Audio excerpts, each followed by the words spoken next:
महामारी से देश महायुद्ध लड़ रहा है। इस बीच कोरोना के खिलाफ डीआरडीओ की रामबाण दवा आ गई है। डीआरडीओ की नई दवा को गेम चेंजर कहा जा रहा है। Drug controller general of India ने इस दवा को आपातकालीन मंजूरी दे दी है।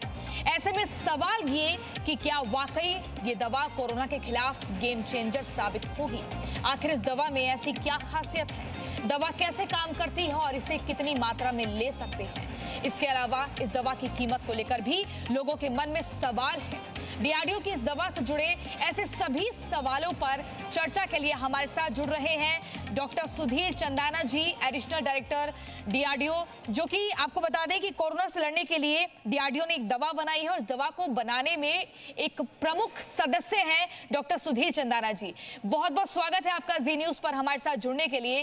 तमाम सवाल जो आम आदमी से जुड़े हुए हैं, आखिर ये दवा है क्या, बाजार में कब से मिलेगी, कौन से मरीज इन दवा को ले सकेंगे, इस तरह से हम आपके साथ जुड़ेंगे और सिलसिलेवार तरीके से सवाल करेंगे। सबसे पहला सवाल ये है डॉक्टर सुधीर चंदाना जी कि आखिर ये दवा है क्या, हर कोई जानना चाहता है। धन्यवाद प्रियंका जी। ये दवा एक जो है ये ग्लूकोज का एक बदला हुआ रूप है, जिसे ग्लूकोज एनालॉग कह सकते हैं, 2-डीऑक्सी डी ग्लूकोज, और इसको छोटे में 2DG के नाम से जाना जाता है।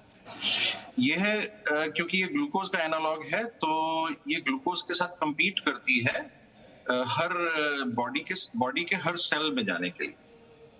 और जब वायरस से इन्फेक्शन होता है तो जो हमारे शरीर के जो कोशिकाएं हैं, जो हमारे शरीर के सेल्स हैं जिनमें वायरस का इन्फेक्शन होता है, वो कोशिकाएं ज्यादा एनर्जी मांगती हैं और ग्लूकोज भी ज्यादा मांगती हैं। और क्योंकि ये 2DG ग्लूकोज के साथ कॉम्पीट करता है उन कोशिकाओं में जाने के लिए, तो ये 2DG भी ज्यादा उन सेल्स में जाता है जो वायरस से इन्फेक्टेड होते हैं। और ये जो प्रक्रिया है ये कुछ ऐसी होती है कि 2DG अंदर जाने के बाद ग्लूकोज की तरह से एनर्जी नहीं देता है। जैसे ग्लूकोज हमें पता है कि एनर्जी देता है हमें, 2DG हमको एनर्जी नहीं देता है। लेकिन ये कोशिकाओं के अंदर पहुंच करके और वहां इकट्ठा होता है ग्लूकोज की जगह, और इस वजह से वायरस को, जो हमारी कोशिकाओं का जो सिस्टम को वायरस हाईजैक करना चाहता है, वो उसको उस हाईजैक करने के बाद भी एनर्जी नहीं मिलती है अपने आप को रेप्लिकेट करने के लिए। यानी एक वायरस से आप 2, 10, 1 लाख वायरस बनते हैं, वो हमारी कोशिकाओं में बनते हैं, तो उसके लिए एनर्जी चाहिए होती है, वो सप्रेस हो जाती है। और जब आप इसको डोज को देते हैं एक के बाद एक, तो ये इफेक्ट बढ़ता जाता है और वायरस उसमें ग्रो नहीं हो पाता शरीर में। ठीक है, तो डॉक्टर साहब, इस दवा को क्या सिर्फ कोविड पेशेंट्स ले सकते हैं या कोरोना से हम संक्रमित ना हो उससे पहले भी लिया जा सकता है? ये जो दवा हमने जो इस्तेमाल किया है, ये कोविड पेशेंट्स में किया है इस समय। और हालांकि इस दवा का और बहुत छोटी-छोटी डोजेस में और तरह से इस्तेमाल होता है इंडस्ट्री में, बहुत कम डोजेस में। और ये जो हमने यहाँ पर कोविड पेशेंट्स में काम किया है, ये स्पेसिफिकली ये जो हमारी दवा और ये डोज है, ये कोविड पेशेंट्स के लिए है। और इसमें जो कोविड पेशेंट्स पे क्लिनिकल ट्रायल हुए हैं, उसी तरह से हमें आगे जो प्रयोग करने के लिए परमिशन है। ठीक है, तो ये दवा जो है ये मेडिकल स्टोर्स पर कब से मिलने लगेगी? क्या कोई प्रेस्क्रिप्शन लिखा जाएगा तभी मिलेगी? हॉस्पिटल की तरफ से लिखा जाएगा या कोई भी प्रैक्टिशनर इसे लिख सकता है? जी, ये जो ड्रग कंट्रोलर की इजाजत मिली है उसमें प्रिस्क्रिप्शन पे ही मिलेगी हॉस्पिटल के, और कोई क्लिनिशियन मतलब इसमें प्रिस्क्रिप्शन के बेस पर ही दे पाएंगे, और इसमें मॉडरेट टू सीवियर कैटेगरी के पेशेंट्स के लिए ही प्रिस्क्राइब है। ठीक है सर, लेकिन ये बाजार में कब तक आ जाएगी और इसकी कीमत को लेकर भी लगातार संशय बना हुआ है। हर कोई जानना चाहता है कि नई दवा आ तो रही है लेकिन इसकी कीमत कितनी होगी? जी, हमारे जो इंडस्ट्री पार्टनर हैं डॉक्टर रेड्डीज लेबोरेटरीज हैदराबाद, उनके साथ ये 1 साल पहले हमने क्लिनिकल ट्रायल शुरू किया था और अभी संपन्न हुआ है उन्हीं के साथ ही क्लिनिकल ट्रायल। और उनकी तरफ से ये पूरी कोशिश की जा रही है कि बहुत जल्दी ही पब्लिक में ये दवाई अवेलेबल हो जाए, और वो प्रोडक्शन अपना अपस्केल कर रहे हैं। हम उनसे तालमेल बनाए हुए हैं ताकि ये बहुत जल्दी ज्यादा से ज्यादा कुछ बहुत थोड़े दिनों में ही ये दवा आ जाए मार्केट में। और जो दाम की बात है वो डॉक्टर रेड्डीज लैब की तरफ से क्लैरिफिकेशन आएगा। कोशिश यही हो रही है कि जितना कम से कम दाम रखा जाए इसमें, जितना उनके लिए संभव होगा वो कोशिश कर रहे हैं। ठीक है, आपने कहा कि दवा जल्द से जल्द आ जाएगी। एक तरफ परेशानी ये हो रही है कि तीसरी लहर भी दस्तक देने को है, तो क्या ये माना जाए कि सितंबर अक्टूबर से पहले ये दवा आ सकती है? दूसरा सवाल ये, क्या इस डोज को देने के लिए कोई समय तय किया जाएगा कि सुबह ले सकते हैं, दोपहर में ले सकते हैं, शाम को, या दिन में एक बार, इस तरह का? जी, सबसे पहले तो मैं ये क्लैरिफाई कर देता हूँ कि ये दवा सितंबर अक्टूबर के लिए हम वेट नहीं कर रहे हैं। हम इसी महीने में और कुछ ही दिनों में इस दवा को मार्केट में लाने के लिए प्रयास कर रहे हैं। डॉक्टर रेड्डीज लैब की तरफ से जो प्रयास हो रहे हैं, हमारा जो उनके साथ बातचीत हो रही है। और दूसरी चीज ये है कि ये दवा जो है सुबह शाम ली जाती है फास्टिंग में। जैसे सुबह आप खाने से आधा घंटा पहले इस दवा को ले सकते हैं और शाम को भी खाने से पहले कुछ देर पहले ही लेना है। और ये दवा ली जाती है जैसे आप ग्लूकोज पीते हैं इसी तरह से पानी में घोल कर ली जाएगी। तो आपका फास्टिंग होना चाहिए रात भर का, तो ये दवा सुबह ली जाएगी। और शाम को भी आपको कुछ घंटे हो जाने चाहिए खाना कुछ खाए हुए, शाम को भी डिनर से पहले थोड़ी देर पहले ठीक है, ये ली जाएगी। ठीक है। सर, क्या इसे पोस्ट कोविड भी लिया जा सकता है? कोविड से जंग जीत ली है पेशेंट ने, उसके बाद क्या इस दवा को ले लिया जाए? कोई साइड इफेक्ट तो नहीं है? दवा तो बहुत सेफ, जब कोविड पेशेंट्स में हमने ट्राई की तो इसकी सेफ्टी पूरी तरह से एस्टेब्लिश हो चुकी है। कोई इसमें पेशेंट्स को कोई भी हानि नहीं हो रही है और बहुत बड़े सेफ है, बहुत अच्छे वेल टॉलरेटेड डोज है। और कोविड होने के बाद लेने की जहां तक बात है, मैं नहीं समझता कि हमें लेने की जरूरत पड़ेगी कोई भी दवा। तो उस हिसाब से कहें तो कोविड के सिम्टम खत्म होने तक ये दवा चलानी चाहिए। क्योंकि सर कई बार ये हो रहा है ना कि वैक्सीन की डोज ले रहे हैं, फिर भी कहीं ना कहीं वो संक्रमण मिल रहे हैं, टेस्ट रिपोर्ट नेगेटिव आ रही है, फिर भी संक्रमण मिल रहे हैं। तो पोस्ट कोविड के लेने के बाद अगर हम चाहें कि हमारी सेफ्टी के लिए ठीक रहेगा, इस लिहाज से लेना ठीक रहेगा क्या इस दवा को? जब किसी पेशेंट को कोविड होता है और वो उसमें से बाहर आ जाता है, तो उसके बाद उसका इम्यून सिस्टम ही इतना स्ट्रांग हो जाता है कुछ टाइम के लिए कि उसमें आपको दवा लेने की जरूरत नहीं रहती है। आपको सिर्फ सपोर्टिव केयर की जरूरत रहती है। अगर आपका विटामिन डेफिशिएंसी हुआ है या और कोई ताकत की दवा या कोई और चाहिए तो वो आप ले सकते हैं। बट ये इलाज के लिए दवा लेने की उसके बाद जरूरत नहीं रहती कुछ टाइम, काफी टाइम तक। और ये जरूरी है समझना कि जो संक्रमण है इस वायरस का, इसके कई स्ट्रेन्स हैं और वायरस का संक्रमण ऐसे बहुत केसेस आ रहे हैं जिसमें पिछली वेव में भी उनको संक्रमण हुआ और वही परिवार फिर से इस वेव में भी संक्रमित है और लोगों ने वैक्सीन लिया उसके बाद भी वो संक्रमण हो रहा है। तो ये शायद इसलिए हो रहा है क्योंकि इसके बहुत सारे म्यूटेशंस लगातार हो रहे हैं और वायरस स्ट्रेन्स जो हैं डिफरेंट स्ट्रेन्स हैं। अगर हम अपनी दवा की बात करें तो ये अभी तक हमने जो क्लिनिकल ट्रायल में जो एस्टेब्लिश किया उसी हिसाब से परमिशन मिला है फिलहाल moderate to severe category.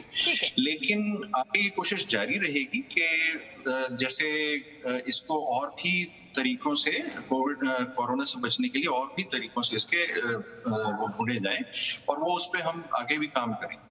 Vaccination पर जोर दिया जा रहा है और लगातार यही प्रयास है कि वैक्सीन लिया जाए जल्द से जल्द। तो क्या वैक्सीनेटेड अगर कोई व्यक्ति हो गया है उसके बाद भी इस दवा को लिया जा सकता है?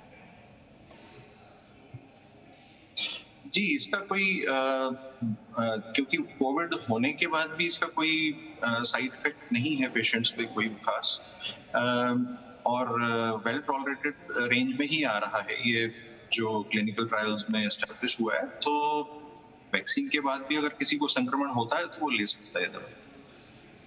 ठीक है सर, इन दिनों ये देखा गया कि ऑक्सीजन की लगातार किल्लत रही, कई अस्पतालों में मरीजों को ऑक्सीजन नहीं मिला जिसके चलते उनकी जान चली गई है। अब इस नई दवा को लेकर खबर ये है कि इस दवा को लेने के बाद ऑक्सीजन पर निर्भरता कम हो जाएगी, क्या ये सही है? जी, जो हमारा फेज 3 क्लिनिकल ट्रायल का जो डेटा सामने आया है उसमें हमें ये जो प्राइमरी डेटा है, प्राइमरी पैरामीटर है, उसके एनालिसिस से हमें यही पता चला है कि जब हमने स्टैंडर्ड केयर के पेशेंट्स से कंपेयर किया, हमारी दवा स्टैंडर्ड केयर के साथ ही दी जाती है। तो एक ग्रुप में स्टैंडर्ड केयर विद 2DG है, दूसरे ग्रुप में स्टैंडर्ड केयर है। तो जो स्टैंडर्ड केयर के पेशेंट्स थे उसमें बाय डे 3 यानी तीसरे दिन, इलाज शुरू होने के तीसरे दिन करीब 31% पेशेंट्स जो हैं वो ऑक्सीजन से बाहर आ गए। और ये मैं आपको बताता हूँ, सारी क्लिनिकल ट्रायल उन्हीं पेशेंट्स पे हुई है जो ऑक्सीजन पर थे। और उसके बाद जो हमने स्टैंडर्ड केयर और 2DG के ग्रुप का एनालिसिस किया है, तो उसमें 31% जो स्टैंडर्ड केयर में थे उससे बढ़कर के 42% पेशेंट्स में ये ऑक्सीजन से बाहर आ गए बाय डे 3।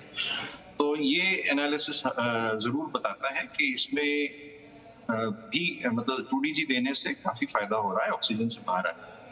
जी सर, इसका अलग अलग फेजेस में ट्रायल हुआ और उन कोविड पेशेंट्स पे ट्रायल किया गया, फिर देखा गया कि उनमें क्या बदलाव है। हम ये आपसे जानना और समझना चाहेंगे कि जब ये ट्रायल फेज में थी दवा और जब उन कोविड पेशेंट्स पर लगातार ट्रायल हो रहा था, तो किस तरह के बदलाव उनमें देखे गए? एक चीज जो हमने देखी है इसमें कि जो पेशेंट्स थे जिनको स्टैंडर्ड केयर के साथ 2DG दिया गया, उनके अंदर कोई सेफ्टी इश्यूज नहीं आए। और सभी पेशेंट्स इसमें जितने भी ट्रीट किए हमने, वो सब अच्छे से ट्रीट होकर के एंड उनका इस रोग से निदान मिला, उस कोरोना के संक्रमण से। तो इसमें कोई ऐसा सेफ्टी का इशू भी नहीं है और अच्छा रिस्पांस आया है पेशेंट्स का। और फेज 2 ट्रायल्स हमने किए थे पहले, जो मई 2020 से लेकर के अक्टूबर 2020 में, उसमें जो एनालिसिस स्टैटिस्टिकल सिग्निफिकेंस भी एस्टैब्लिश हुआ, जो उसमें वो 2 से 3 दिन रिकवरी जल्दी हो रही थी पेशेंट्स में, जो 2DG और स्टैंडर्ड केयर मिला करके जिनका इलाज चल रहा था, as compare to standard care. उसके बाद हमें ड्रग कंट्रोलर ने उसी आधार पर, क्योंकि उसके रिजल्ट्स बहुत अच्छे थे, उसी आधार पर हमें उन्होंने बोला कि आप फेज 3 भी करिए इसमें। और उसमें क्योंकि रिजल्ट्स बहुत अच्छे थे, उसके बाद हमें बोला गया कि जो गाइडलाइंस हैं उसके हिसाब से कितने नंबर ऑफ पेशेंट्स पे फेज 3 करना है, तो वो 220 पेशेंट्स पे फेज 3 का रिकमेंडेशन हुआ। और फिर वो फेज 3 हमने कंडक्ट किया दिसंबर 2020 से लेकर के और मार्च अप्रैल 2021 तक। जी सर, ये दवा जो है टैबलेट फॉर्म में है, सिरप में है, पाउडरी में है, और इसे किस तरह से लेना होगा? कितना गैप रखना है एक दवा को लेने के बाद दूसरे डोज के लिए? जी, ये सबसे आसान है लेना। जैसे आप ग्लूकोज पीते हैं ऐसे ही पाउडर की तरह आएगा सैशे में, और सैशेज में पाउडर निकाल करके आपने घोलना है पानी में और पी लेना है।